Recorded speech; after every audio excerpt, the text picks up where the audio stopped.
We survived a long winter. We deserve some spring blooms, right? But what are some of the best? I'm Ryan with First Edition's Plants, and this is Garden Gab.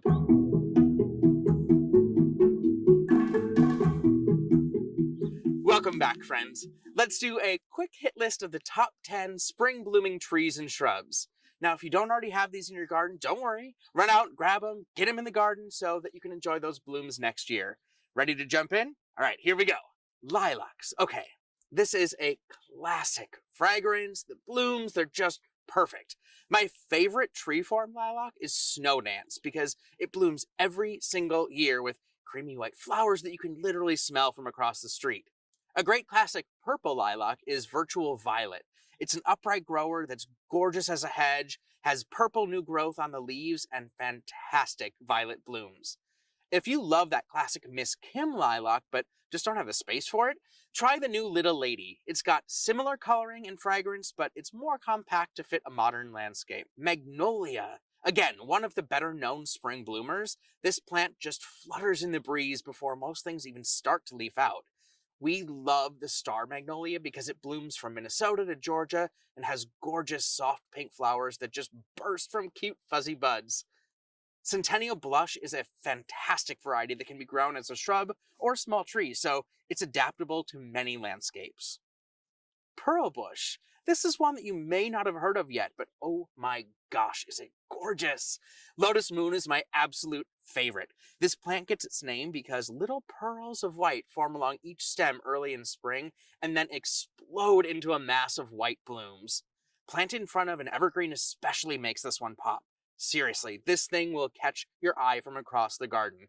If you haven't planted lotus moon yet and live in zone 7 or cooler, it is an absolute must to have this plant. Azalea. This is another classic spring plant that you most likely know, especially from that really famous golf tournament in Georgia.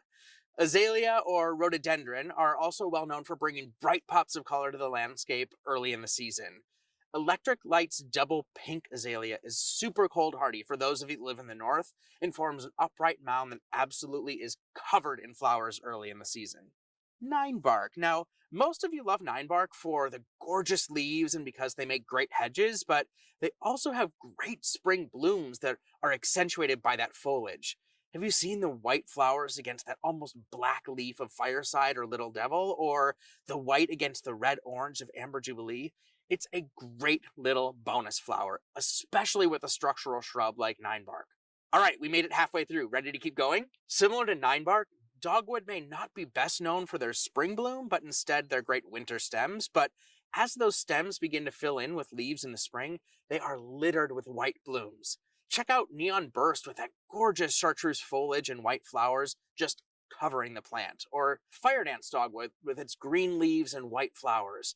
So remember that dogwood aren't just for the winter, but they're a gift that just keeps on giving. Okay, I know I've been talking at you for a while, but this next plant, serviceberry, is one that you cannot miss. Another great hedging plant, standing ovation serviceberry, forms an upright oval in the garden, is absolutely covered in textured white flowers in spring, which can then turn to berries in June. And it's got gorgeous fall color and has fantastic winter structure, so it even provides a barrier in the winter months. Love. Jumping back to a spring classic, we're talking crabapple. With so many colors and shapes, this is a fantastic spring blooming tree. A couple of my favorites are Gladiator and Ruby Tears. Gladiator is an upright tree with dark foliage and pink bloom, so if you've got a small space, this one is great for you. It's only going to get about 9 feet wide, and it's going to take a little while to get there, so if you're in an urban environment or don't have a ton of room, Gladiator is a winner. If you're looking for a more draped look, Ruby Tears gives you cascades of blooms on arching branches. It's only going to get 8 to 10 feet tall, so I love to use these as an entryway to a garden, with the arches of petals just drawing you in.